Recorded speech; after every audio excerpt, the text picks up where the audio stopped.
Thank you, Jeff, for very kind words. Yeah, so hopefully today's presentation will be nice and visual and give you a sense of this kind of rapid response we had to this issue with trying to get surgeons back to work. So Jeff has pretty much eliminated my need for my first few slides, where I just kind of give a talk about who I am and where I came from. So I studied aeronautical engineering in UL.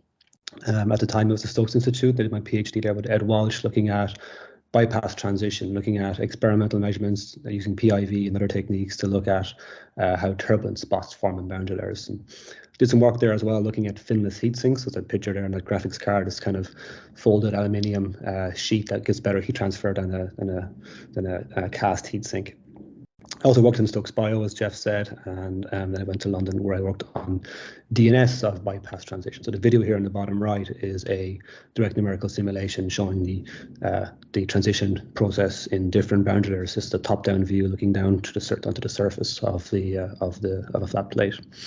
What's nice about the DNS is we can track these turbulent interfaces, wind them back in time, and find what structures, what instabilities led to the genesis of turbulence. And when I worked in Bell Labs, then we did a lot of work on thermal management primarily. We're a thermal management group who are concerned with cooling telecoms and photonics devices. So there's an image here on the top is a vortex pair. So we did some nice PIV measurements of this vortex pair being generated by a vortex generator and trying to generate a downwash for impingement cooling in circuit packs. We also did some work on these what are called piezoelectric fan. So this is a fan that has no moving part. It kind of essentially is a piezoelectric muscle, and it vibrates back and forth. So the vibration, I suppose, is we characterize as a non-moving part.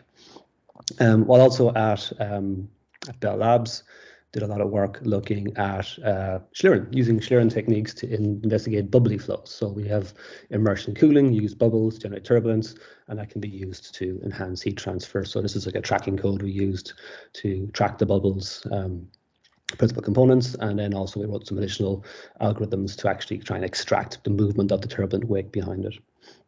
Jeff also mentioned some work we did on viscoelastic flows, so using blood-like fluids in terms of the rheology, pumping them through a microchannel to generate localized mixing for enhancing heat transfer. So since moving to UCD, I've been trying to continue that work, but looking at numerical simulation to try and understand what's going on fundamentally in the flow. Simulations of viscoelastic flows is inherently difficult.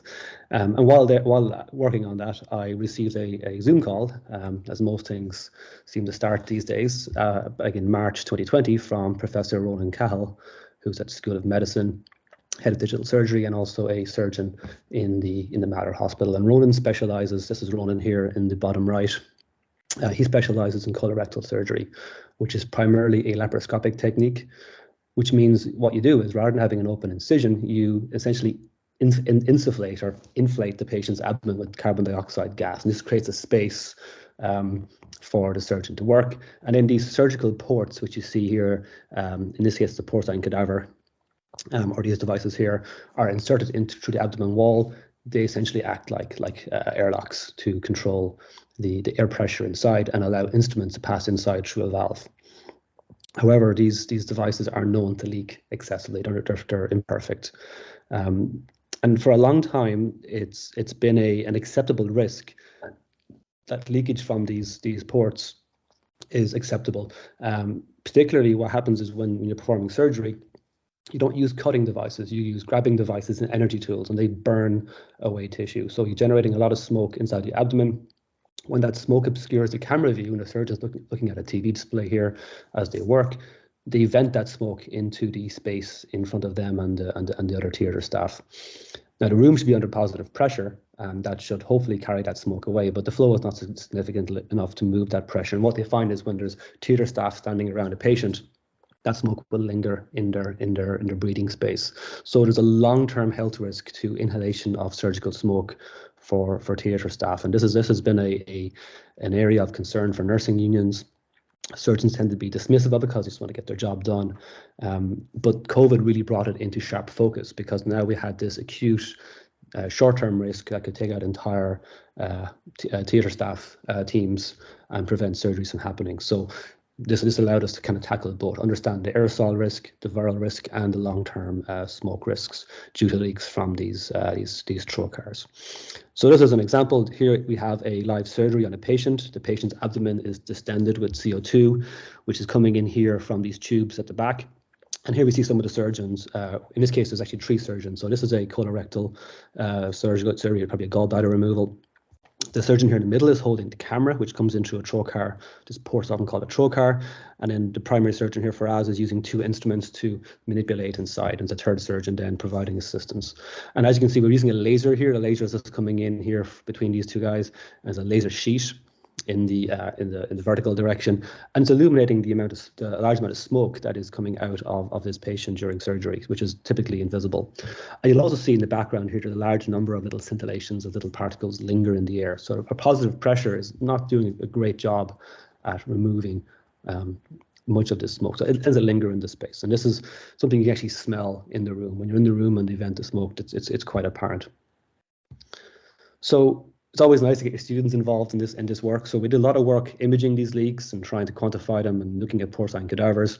So this year, trying to get students involved. So we had a student look at what's actually physically happening inside these medical devices. These are proprietary devices made by various medical companies, several in Ireland.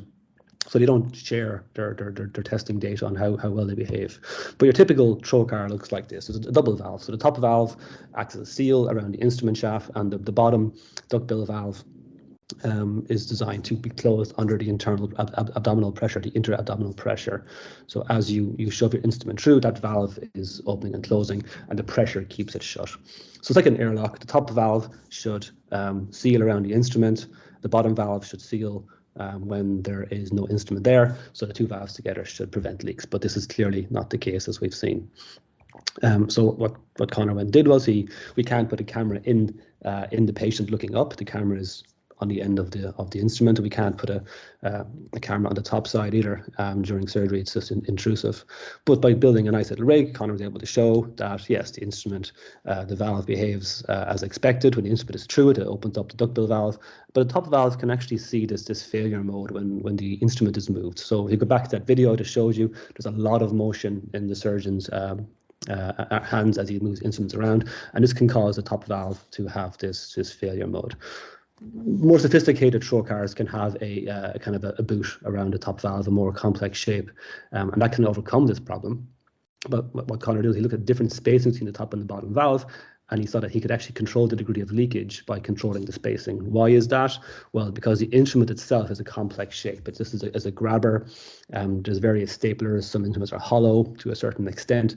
So as they transit through the double valve geometry, there's going to be a region where there's just simply a void between the valves and they leak. Only when the valve is wrapped tightly around the shaft, then the leak is blocked. So this transit of the valve is important for controlling leakage, and increasing the spacing therefore allows more of the shaft to be securely sealing the valve.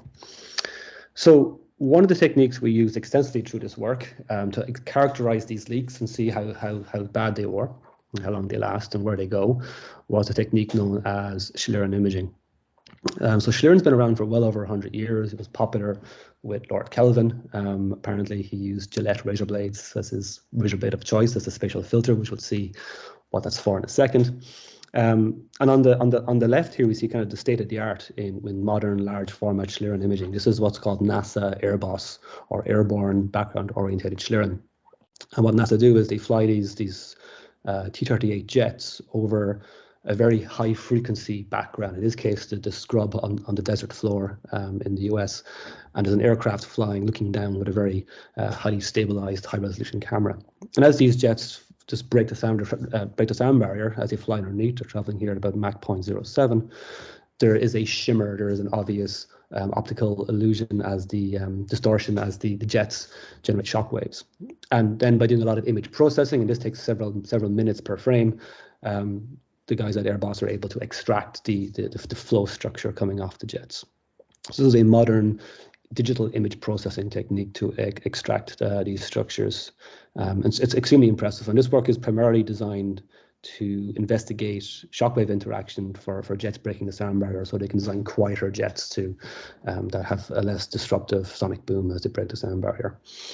On the right-hand side is something a bit more fun. This is an image sequence that I took using a high-speed camera while at Bell Lab. This is just some popcorn exploding at around 10,000 frames per second on a hot plate using a classical mirror-based Schlieren technique. This doesn't require any image processing whatsoever. So what you see is what you get.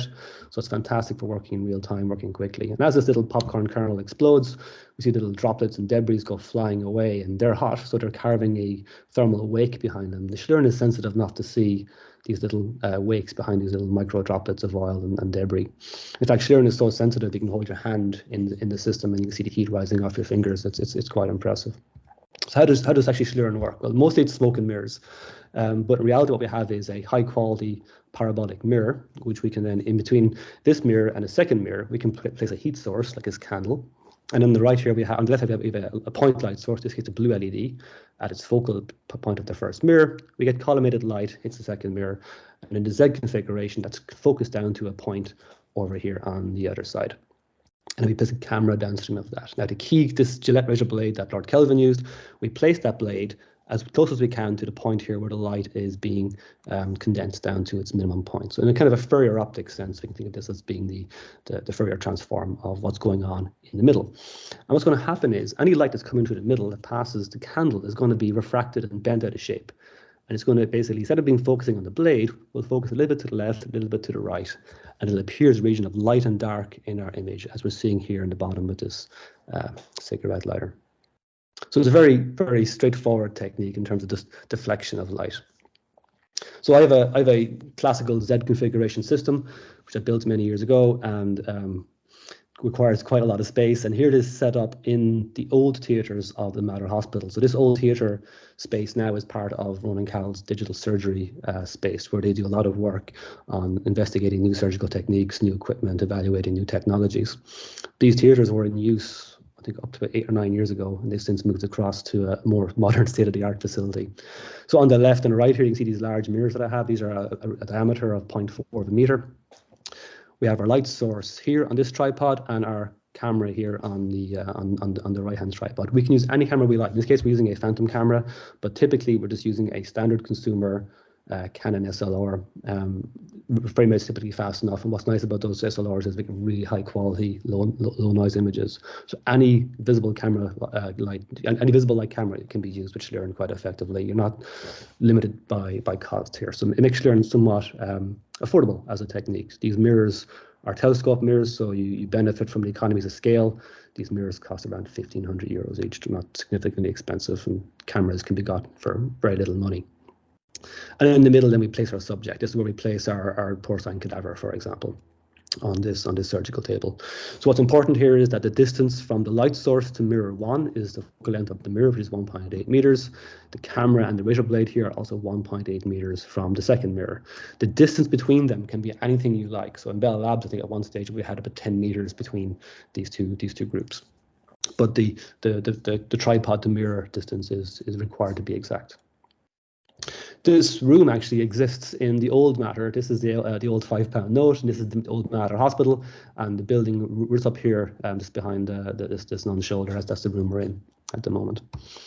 So this is what the Mater Hospital looks like. So there is the old hospital building you've just seen, where the old theatres are, and then across over here is where the new theatres are, the new state-of-the-art theatres, which you saw the video from previously.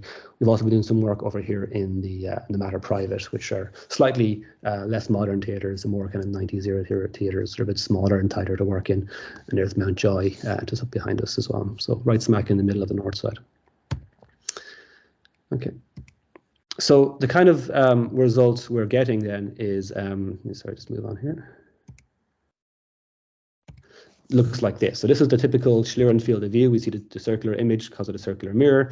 This is in a porcine cadaver, and as the instrument, in this case a grabber, is inserted into the trocar, we see this gas leak, a typical turbulent jet escaping out. And this is because, again, we have these two valves in close proximity, and as this complex 3D shape of this grabber essentially opens up both valves, we see this leak of gas, and then the instrument is inserted and the valve seals tightly.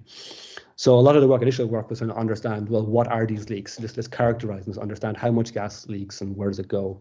And in subsequent work, we looked at the actual design of the trocars themselves. So one of the things we want to look at here is how fast this jet is going, would characterize this jet. And we didn't have a PIV system. We can't really bring PIV into the hospital. It's quite bulky. So can we actually track these turbulent structures and get an indication of the awakening of the jet? And what we ended up using was a technique known as optical flow. Optical flow is, it's actually quite a common technique. We see it in all kinds of places in terms of tracking motion in videos primarily. It's used in video compression. So H.264 codec uses it to track what's moving and what's not moving in a video. This is very useful for saying, well, this part of the video, my background here is not changing, therefore don't store any new pixel information for that component of the video, whereas I'm moving a lot, store information for that. And this allows us to really cut down on the amount of data that has to be stored in a video. For this work, we're using the Fahrenbach method, which essentially takes a region of pixels and in a kind of a coarse, like PIV, I suppose, in many ways, in a coarser grid, fits a polynomial to it and tracks how much it moves between one frame and the next, and then goes down to a finer grid. One of the interesting things about optical flow is it kind of came to prominence in the film industry 20 years ago, things like The Matrix, for example. So in this sequence here, we have Keanu Reeves is doing his moves, but every single camera in this green screen shot, each of these little cameras is a film camera. It's a Canon EOS 5. We have one upstairs we use ourselves. So it takes a film, not digital, but a film picture, and it takes them all in sequence very precisely. And as you move from camera to camera, the image is very jerky. There's a discrete jump from one to the next. And using optical flow, you're able to perform motion interpolation to smooth the final digital image out when they scan those negatives. So it's a nice way of using optical flow for practical effects. So one of the first things we noticed when at the time, this is the start of the pandemic, we were focused on surgical leaks, but obviously Schlieren is extremely visual. Like I said, you can see the heat rising from your hands. So there's a lot of discussion in the media about wearing masks. Masks were extremely hard to get at that time. Even in the hospital, there was a lot of difficulty in obtaining masks. So we kind of figured it's important maybe to do some kind of outreach work. So Ronan Cal is quite prominent on Twitter under the Matter Surgery handle, and he tweeted this video that we created to show the effect of different masks. So we had up here on the right here, we have just him coughing and breathing, wearing a surgical mask, which has this obviously very prominent leak around the nose. This is why your glasses fog up. And then using one of these high quality FFP3 masks, which get very tight fit around your face, and you get this very, very good efficiency of a mask with only small nose leak. This visor mask is a kind of a combination visor and mask which surgeons often use in theatre just to prevent splashes into their faces. We've seen these regular face visors everywhere as well, which obviously without a mask are ineffective.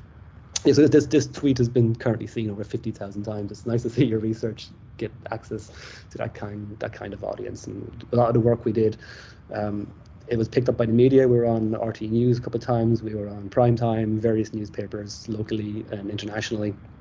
So I suppose we went viral in a way. The Irish Times are quite interested in understanding how far droplets travel. So Conor Pope came in and we did some nice videos with him. And this is just a rather disgusting video of me coughing, just to show what happens and coughing into a laser sheet, just how far droplets can go. A very proto version of PIV, I suppose. And of course, no good deed goes unpunished. So my picture was plastered on posters around UCD as a bit of a typhoid Mary to warn people, to mask up at the height of the pandemic.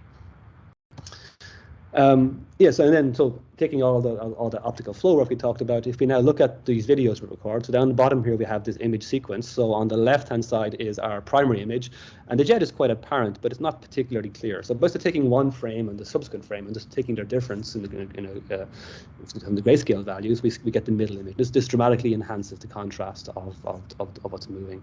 And then by applying optical flow algorithms to this jet, we track the turbulent structures. So we're not necessarily tracking the true velocity of the jet, we're tracking the kind of advection of the turbulent structures in the jet. We get this very nice graph here on the right hand side, which shows that we're actually getting a pretty decent estimate of what's going on in the flow. We're since acquired a PIV system. We're going to try and validate these measurements against PIV measurements, see how far off we are. So up until very recently, we've taken over 3 terabytes of video of these kinds of leaks, and we've published several papers to try and characterize them.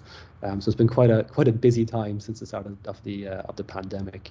And about a year ago, then we got funding from Horizon 2020's COVID Rapid Response call under the PORSAV project, we called it Protecting OR Staff from Aerosolized Virus. And this was the idea. This was what we would test a clinical device that was designed to mitigate these leaks, and then do a clinical trial in theatre. So this device is called a leak trap. We have a similar device called the endo trap, which is for endoscopy, which I won't discuss today.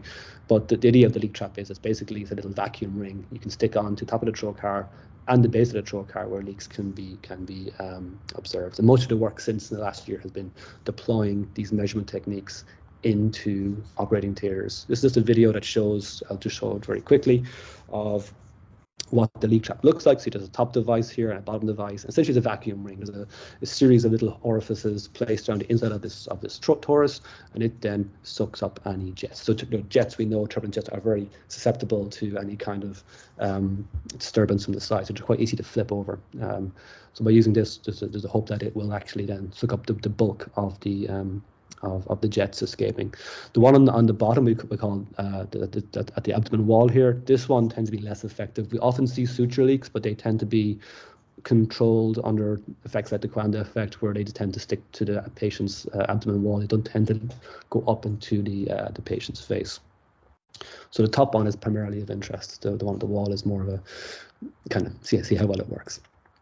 The other technique we're using then in this work, so we have two techniques. We have Schlieren and we have this gas detection infrared imaging. So we're going to deploy Schlieren in live theatre, which comes with its own challenges due to the bulk and alignment requirements of these precision mirrors.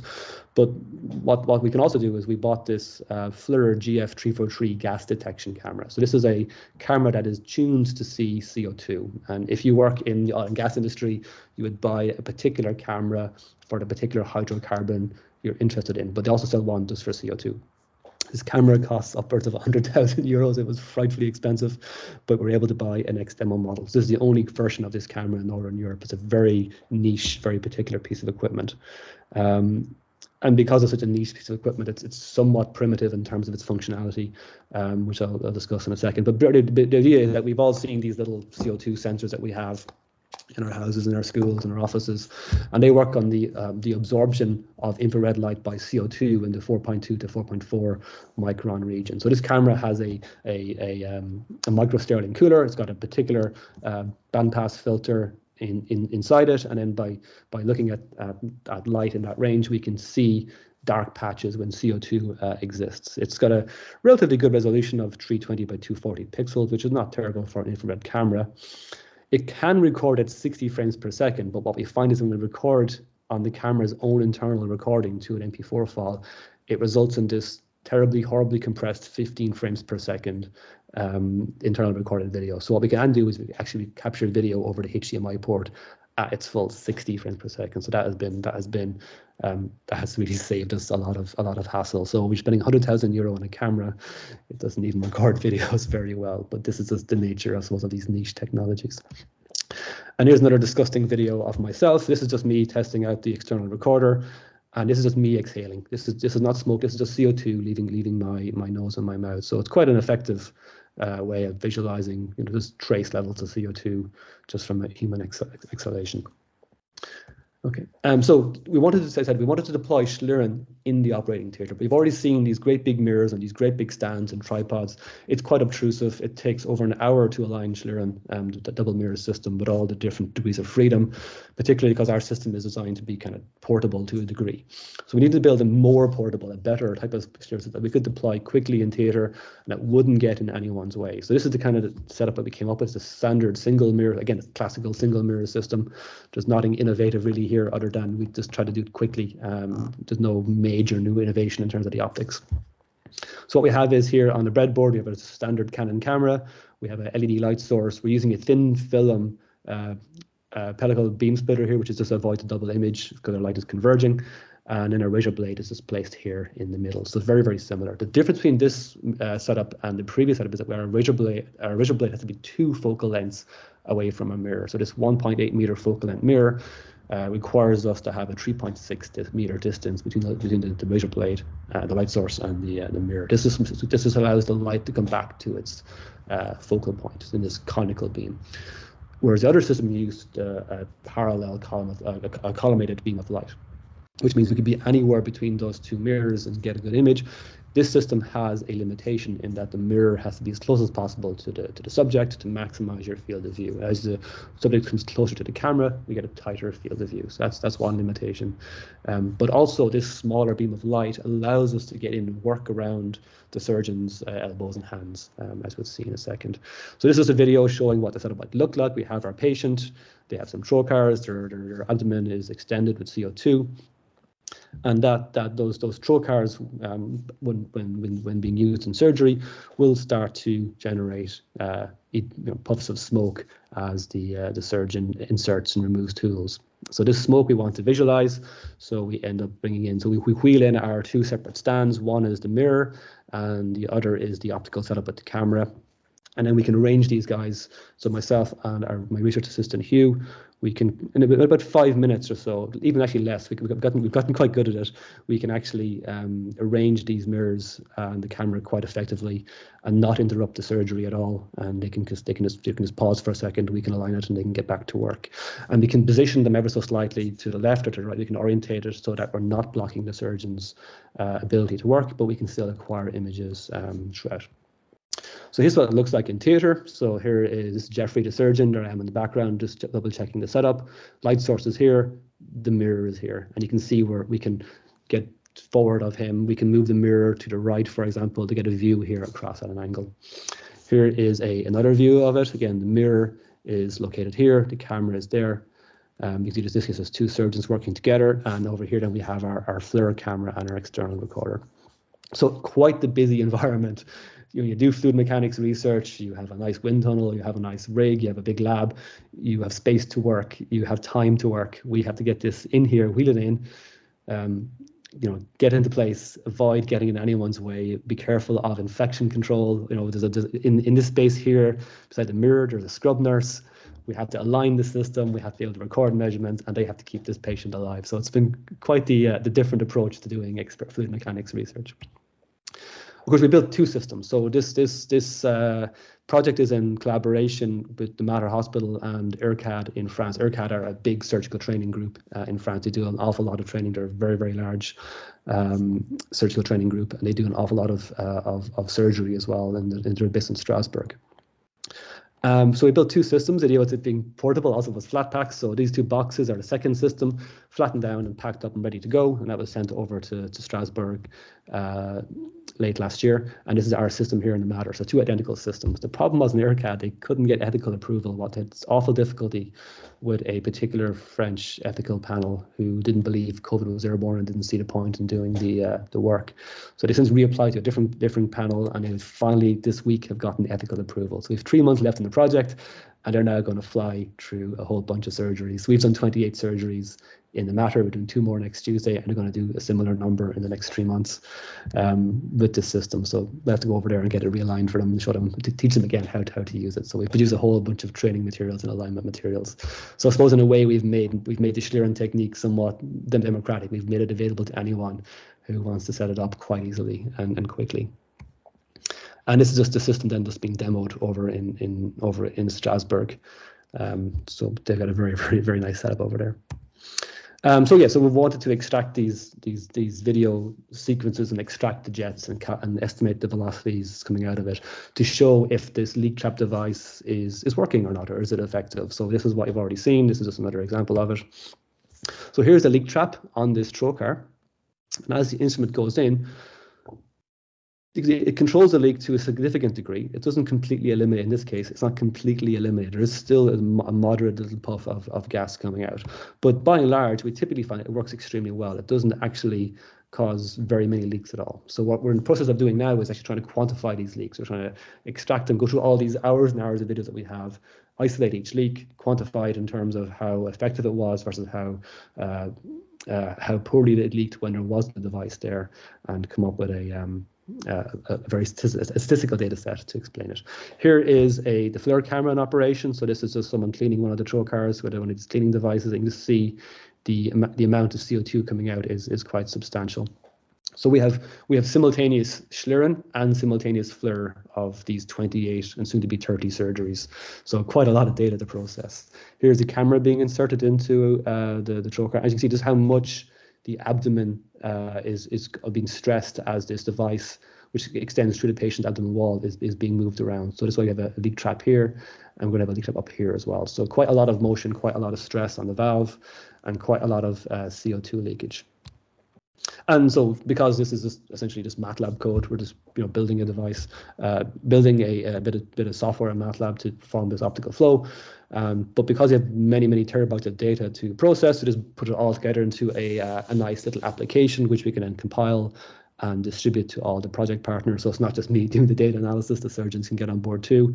And this just lets them select the frame region, lets them do all the different analysis, and then perform the optical flow at the click of a button. So again, it's nice to be able to share this. And in the interests of this, I suppose, with Europe and the idea concept of FLIR, we can, make this tool available open source to anyone who wants to download the data set and the tools and experiment themselves and see just what the leaks are like themselves. They don't have to trust us. They can trust the software and they can see the source code. Finally, the last thing I'll show is another one of our students, Caroline Crowley, did a fantastic job looking at large eddy simulation to actually quantify the leaks and how they transport particles. So I have Schlieren here on the left. The middle is her LES simulation, and then she has some just single coupled, one-way coupled particles to see where those particles would end up. So again, we're seeing smoke here from an experiment on the left, from a laser light sheet, and then her simulation just showing the mass fraction of CO2. And we see very similar, visually at least, very similar look at the jet. We haven't characterized it yet using PIV yet. That's something we have to do. But importantly, what she shows is that nearly 70% of all the particles are ejected to a height that is right in front of the theatre staff's breathing area, right in front of their mouth and nose. And mostly they're wearing surgical masks, and that will help. But over an entire career of a surgeon of many decades, they're going to be exposed to a considerable amount of smoke being ejected directly into their face. So the idea is that the leak trap, or a modified trocar with an integrated leak trap, can suck away most of this smoke and essentially ensure the health of these very important people in our healthcare system. So we've rapidly deployed Schlieren Imaging in very challenging environments. So the ability to essentially wheel in the Schlieren system and land in a couple of minutes, I think, is a really powerful development in terms of making this technology accessible beyond the laboratory. We've got some nice quantification of the data. I'm going to validate it further with PIV in the lab, but it seems to work quite well and gives us some very powerful tools to understand what's going on in the flow. We've performed 28 surgical cases, so that's 14 control cases and 14 intervention cases using the leak trap in the Mater Hospital and also in the Mater Private. And ERCAT have finally got ethical approval, so they're just about to start their cases. But yeah, so the device appears to work. It appears to be very good at reducing or eliminating these leaks completely. So yeah, that's today's talk. We've got several publications. It's been quite the impactful piece of research. I wouldn't consider it the most academically deep work I've done, but in terms of impact, it's been extraordinarily impactful in terms of the breadth and scope of be it publications and media impact.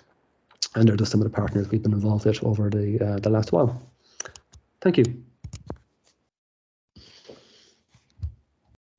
Thanks very much, Kevin. That was really terrific. I must say, really fascinating. If I can throw it open to the floor for questions, if anybody wants to raise their hand, please.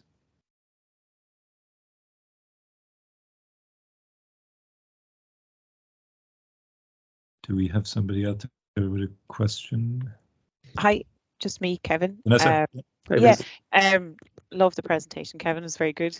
I just had, so on your conclusion then, you sort of showed that the people at risk are the surgeons in the operating theatre, not the people sort of, because I think initially you were talking a little bit about, the people that weren't involved in the surgery, I guess the kind of the assisting staff, or it might have been taken up through the ventilation system. So it's just kind of limited to the people doing the operation then, is it? No, so the thing is, if you go back to look at some of the pictures, it's probably not clear in the photographs, but the staff, this is kind of people are standing back here, but there will be a scrub nurse standing right here, and there will be another nurse over here. So it is very, very much. I describe it as almost like a fortification. There can be 5 or 6 people standing around this patient in close proximity, not just the surgeons. And people will be coming and going, collecting, the surgeon will ask for a particular instrument and someone will go and get it and come back. So, but during this typical surgery, this team of people form a fortification around the patient. And that fortification can counteract what the positive flow in the room is trying to do and actually kind of constrain that smoke and those particles in that. So they're all exposed to it. Okay. All right. Thank you. Do we? Colin, please come in. Colin Butler. Hi, Colin. Hi, Kev. Good to see you again. Yeah, you too. It's kind of a follow-up question on Vanessa's question. So, I guess the main thing they want to do is reduce the intake of the particles, whatever, into the surgeons. But do they not maybe get better PPE? Is it an issue of getting rid of the cause rather than improving PPE? Yeah. So if you look at the kind of hierarchy of controls, PPE comes last. What we want to do is eliminate the risk or have an engineering control. So we're kind of up the pyramid in that sense. Yeah, okay. It's really they want to remove the risk rather than just. So yeah, they actually did a lot of work looking at different masks. They even did these full APR kind of spacesuits, and they just found them very, very difficult to work in. So if they can eliminate or have an engineering control rather than having to go with more cumbersome PPE, they'd be very eager to do that. Another piece of work we've done actually just recently in the last few weeks is one of the surgeons visiting from France on his period in Ireland is eager to look at replacing paper surgical masks with cloth surgical masks because there's an environmental impact due to having to produce and dispose of all these paper masks. And he wants to do the economic analysis of what is the cost of using reusable cloth masks and then having the detergent costs of cleaning those and like with scrubs. So there's all kinds of work going on in these other areas, but we kind of put PPE towards the end of the list ourselves. Okay. And just another question on the PIV emissions. Can you just describe a little what the plan for that is? Is it just going to be a standard PIV system that you're? Yes. So this, see here on this image here, we have this little lunch box here we can put the trocar into. We can pressurize. This is our patient who doesn't complain. So Connor built a version of this. Connor, who did the work I showed at the start, he has built a rig like this, and we're just going to pressurize this, insert instruments, and then try and essentially get some characteristic velocities of the jet with the PIV, and then use that to see how far off our optical flow tracking of the turbine structures is. So it's fairly straightforward. It's going to be a summer internship project for a student. Are you going to do 2D or is it like Tomo or something like that? Or? No, just 2D. Yeah, we don't have the money for a Tomo. Right, okay. Fair enough. The standard turbulent jet, it's, a simple kind of impulsive jet. It's very straightforward. And we have LES of it. We have all the Schlieren imaging of it. I think a 2D 2C PIV should be adequate. Yeah, and that should compare directly then to your optical flow stuff. I would hope so. The problem with the optical flows will always underestimate the true velocity because we're looking at these turbulent structures and they'll always be shedding off the main jet. Yeah, that's what I'm wondering. Yeah, like 3D versus 2D, but yeah, we should be close enough, I suppose. Do you want to come and do the PIV from me? You're more than welcome. Yeah, thanks. It's a long time since I was on PIV now, but we'll see. Okay, Colin. Do we have further questions? So a couple of questions from me, Kevin. You mentioned CFD, ongoing CFD in support of this in one of your later slides. Can you give any details of that? I mean, what sort of code is being used there, or? So Caroline's, when she started with us, her final year project was looking at the high flow oxygen work I mentioned at you earlier on. So high flow oxygen was a technique for keeping a critical COVID patient's lungs inflated to avoid intubation, and that was a aerosol generating. So Caroline used open foam initially to look at the dispersal, so two-way coupled particles for that work. But when we took her on for the summer, obviously it's only a few months, and as great as open foam is, it's a cumbersome, time-consuming thing at the best of times. So we switched to ANSYS Fluent for this. So this is just a LES simulation in Fluent, and then the particles are one-way coupled. So these are just basically passive tracers. We didn't see a significant reason to switch to two-way coupled particles here, at least not for the time scale of the work. Okay. Second question is, it's just a sort of pragmatic one. What sort of pressures of CO2 are imposed on the abdomen? Is it actually controlled or? It is, yeah. So typically the surgeons like to work in millimeters of mercury. The typical pressure they would use is between 8 and 12 millimeters of mercury. Okay. It's about 100 kilopascals or something like that. So find a picture of it here. So essentially what you'll see is with these ductile valves, these bicuspid valves, is that they don't actually fully close until the pressure is sufficiently high. So some surgeons like to work at a lower pressure. It can have better outcomes for the patient. There's less pain for the patient afterwards working on lower pressure. It depends on the procedure, but then the valve is more likely to be leaky. Higher pressures then can actually can also cause leaks, because when the valve is breached, the double valve is breached, you get a higher jet coming out. So there's kind of you're damned if you do, you're damned if you don't. Other times what happens is depending on the surgeon, they've got a different technique. So for example, here what will happen is the ports they use up on top here might be smaller ports. And they'll use smaller instruments. In this case, they're large ones. It again depends on the surgeon, and they'll put the larger 12 millimeter camera port into the navel, and that's where they'll take out the specimen at the end. They'll have this large incision to remove the gallbladder.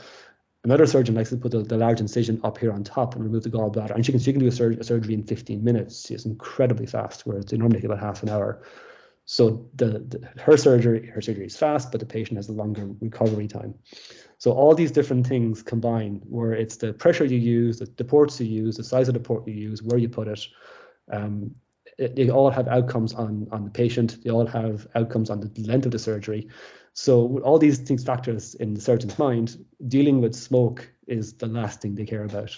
So that's why we're kind of trying to raise awareness, show them that maybe if you do it this way, there's less exposure. And that's why all this work is very visual. A lot of the surgical journals we published in, they're very short papers, and they often are accompanied by a nice video with a voiceover explaining, because they watch them on their phone between cases. They won't print out the paper, sit down and read it. So you're dealing with a different audience here in terms of how you communicate the importance of things.